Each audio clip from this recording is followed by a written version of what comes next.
આમ આદમી પાર્ટીના ડેડિયાપાડાના ધારાસભ્ય ચૈતર વસાવાએ ફરી ભીલ પ્રદેશનો હુંકાર ભર્યો છે અને આ વખતે તેમણે પોતાની પાર્ટીને પણ ચીમકી આપતા જણાવ્યું છે કે જો હું આદિવાસી સમાજનો અવાજ બનું છું, તેમના માટે લડત ચલાવું છું, પરંતુ આમાં મારી પાર્ટી તરફથી પણ જો કોઈ આનાકાની કરવામાં આવશે કે તેમને રોકવામાં આવશે તો તે પાર્ટીના પણ પાટિયા ઉતારી દેશે। આના જ કારણે રાજકારણ ગરમાયું છે।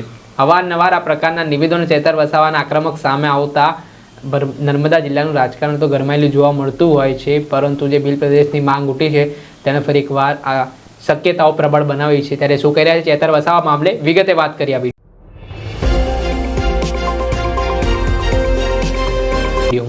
નમસ્કાર દર્શક મિત્રો, સ્કાયનેટ મીડિયામાં આપનું સ્વાગત છે। હું છું ફૈઝાન। શું ગુજરાતમાં 29મું રાજ્ય ભીલ પ્રદેશ હશે? કેમ કે ધારાસભ્ય આમ આદમી પાર્ટીના ચૈતર વસાવા વારંવાર આ મુદ્દા ઉઠાવતા હોય છે, જો છેલ્લા ઘણા સમયથી એક અલગ આદિવાસી રાજ્યની માંગ કરી રહ્યા છે ને જેનું નામ છે ભીલ પ્રદેશ, ને જેની રાજધાની તેઓ કેવડિયા બનાવવાની પણ વાત કરી રહ્યા છે।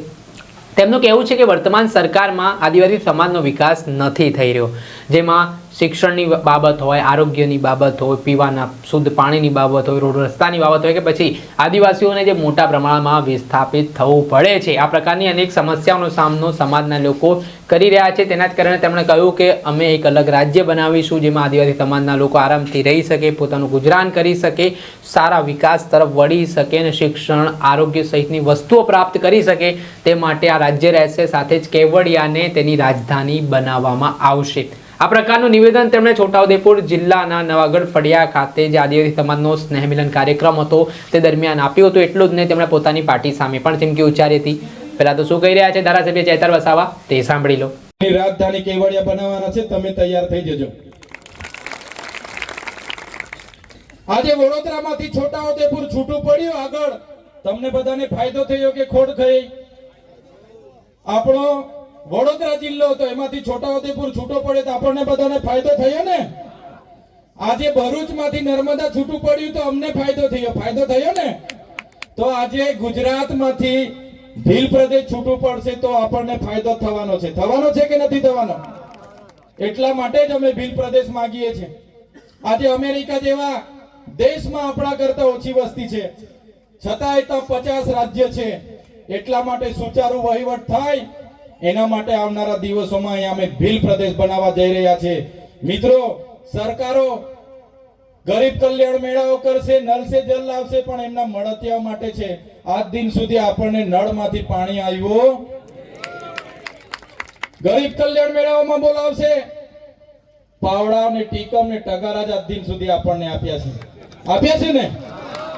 ગરીબ કલ્યાણ મેળામાં આજ દિન સુધી આદિવાસીઓને પાવડા, ટીકમ ને ટગારા જ આપ્યા છે। એટલા માટે કેમ છું, હવે પાવડા, ટીકમ, ટગારા પર અપેક્ષા નહીં રાખતા। હવે 5 કિલો ચોખા માટે લાઈનો પર ઉભો રહેવા માટે ટેવાવી દીધા છે। બેંકમાં લાઈનો, ચોખા માટે લાઈનો, દવાખાને લાઈન, મામલતદારમાં લાઈન, કલેક્ટરમાં લાઈન, ક્યાં સુધી લાઈન પર રહેવાનું છે?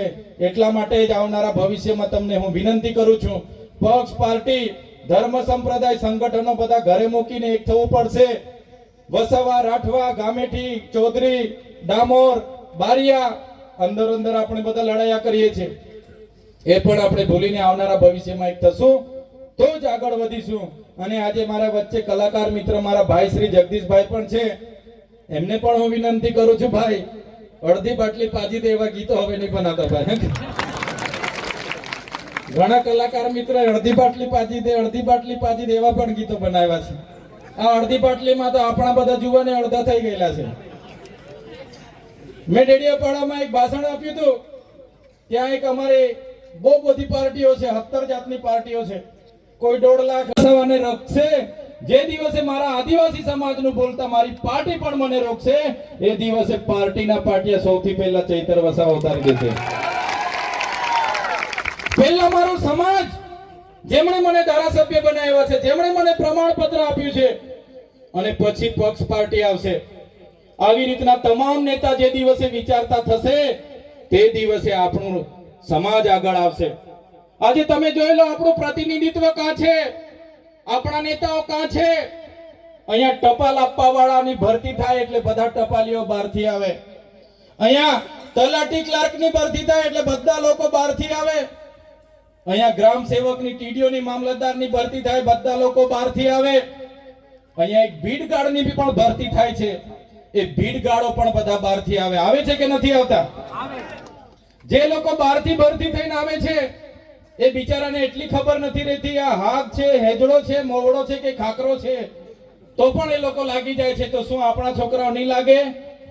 આપણા છોકરાઓ કાબિલ નથી છે, પણ કેમ નથી લાગતા? કેમ કે બધા જ નેતાગીરીમાં આપણા લોકોનું ઉપજતું નથી. એટલા માટે કેમ છો આપણે બધા એક થઈને આગળ આવવું પડશે. તે દિવસે આદિવાસી સમાજ એક થશે. મિત્રો, અહીં ઉપસ્થિત તમામ મારા યુવાન મિત્રોને પણ હું વિનંતી કરું છું, ભાઈ તમારો આ ભણવાનો સમય છે, ભણો સાનામાના, બરાબર છે, ભણો, તમારું કેરિયર બનાવો, તમારી યુવા શક્તિનો, તમારો જોમ, જુસ્સો, સાહસનો ઉપયોગ તમારા કેરિયર બનાવવા માટે વપરો. તમારા મમ્મી પપ્પાએ ખેતી મજૂરી કરી કરીને તમને ભણાવે છે. માત્ર હારા આઈફોન ના મોબાઈલ લઈ માંગવાથી, હારી હારી ગાડીઓ લઈ માંગે છે અને જલસા કરે, પાર્ટીઓ કરે, બર્થડે ઉજવે અને આવી મોટી મોટી બેન્ડ પાર્ટી, ડીજે મંગાવે છે, આખી રાત નાચે તો પણ થાકે નહીં. કીધું ને આગળ ભાઈએ. મારા યુવાન મિત્રોને પણ વિનંતી કરું છું, કઈ વાંધો નહીં, નાચો પણ, રમો પણ, બધું જ જોઈએ છે, બધું જ કરો, પણ આ સમય તમારો ભણવાનો છે એટલે ભણવામાં ધ્યાન આપો. ભણવામાં ધ્યાન આપો. અને વડીલોને પણ મારી નમ્ર વિનંતી છે, છોકરાઓ આઈફોન લઈ માંગે એટલે તરત આઈફોન લાવી આપી દે છે. છોકરાઓ KTM R1 લઈ માંગે એટલે તરત લાવીને આપી દેવાની કે મારો છોકરો લઈ માંગે છે આપી દો. એટલા માટે છોકરાઓ પછી આપણા કંટ્રોલમાં નથી.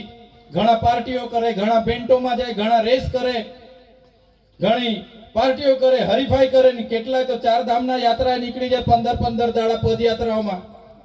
તો યુવાનોને કેમ છું, તમારો સમય આજે ભણવાનો છે, પદયાત્રાનો નથી. તમે 4 ધામે જતા હશો ત્યાં જોઈ લેજો બીજી કઈ જાતિના લોકો પદયાત્રામાં આવે છે. આપણા જ લોકો બધા 15-20 દાડે પદયાત્રામાં ભરો છો ભાઈ. એ સમય તમારો નથી, તમારે ભણવાનો છે. તો ભણો. અને ઘણા મારા સાથી મિત્રો સરકારી અધિકારીઓમાં પણ છે, એમને પણ વિનંતી કરું છું. હું અનેક રાજ્યોમાં ફરું છું. હું મહારાષ્ટ્ર હોય, મધ્યપ્રદેશ હોય, ગુજરાત હોય અને રાજસ્થાનમાં પણ હું જાઉં છું. તમે વિચાર કરો, રાજસ્થાનમાં આપણા જ આદિવાસીની એક કોમ્યુનિટી મીણા જાતિ છે. મીણા જાતિમાં એક વ્યક્તિ નોકરી લાગે એટલે એના ભાઈના છોકરા, એના બહેનના છોકરાઓને એ જવાબદારી લઈ લે છે. એના ભાઈના છોકરાની ફી પોતે ભરે, પોતાના રૂમ પર રાખે, ભણાવે છે. જ્યારે આપણામાંથી બધાને હું કહેતો નથી, કહેવાની વાત કડવી છે પણ ખોટું નહીં લગાડતા. જ્યારે આપણે, તમે હોય કે અમે હોય, આપણે નોકરી લાગી ગયા એટલે બેનના છોકરા શું કરે, ભાઈના છોકરા શું કરે, કાકાના પોયરા શું કરે, કોઈ આપણે ધ્યાન આપતા નથી. એટલા માટે જ રાઠવા હોય કે વસાવા હોય કે ચૌધરી હોય કે ગામિત હોય, આપણે મીણા કોમ્યુનિટી કરતા પાછળ છે. એટલા માટે જ હું કેમ છું, આપણા વિસ્તારમાં દારૂ, ડીજે અને દહેજ પર આપણે આવનારા દિવસોમાં લગામ લાવવું પડશે. એ જ આપણા સમાજની આવનારા દિવસોમાં આપણને પાછળ લઈ જવા માટેની કામ કરશે.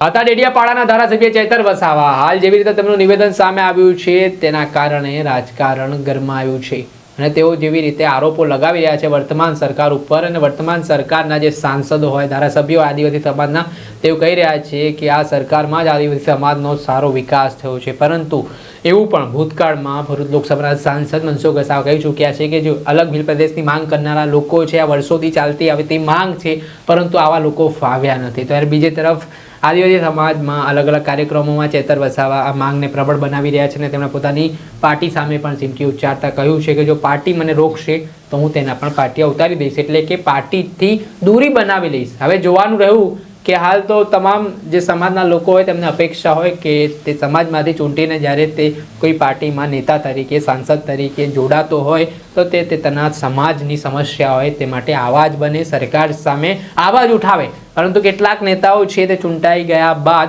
પોતાના સમાજના નથી રહેતા, તે પાર્ટીના બની બેસતા હોય છે અને પાર્ટી જે નિર્ણય લેતી હોય છે તેમાં સમર્થન આપતા હોય છે, જેના જ કારણે હાલ જે રીતે અલગ અલગ ભેદ સામે આવી રહ્યા છે અને અલગ અલગ નિવેદનો સામે આવી રહ્યા છે તેના કારણે રાજકારણ કરવામાં આવ્યું છે. દર્શક મિત્રો, સ્કાયનેટ મીડિયાને આપ લાઈક કરો, સબસ્ક્રાઇબ કરો અને શેર કરવાનું ભૂલતા નહીં.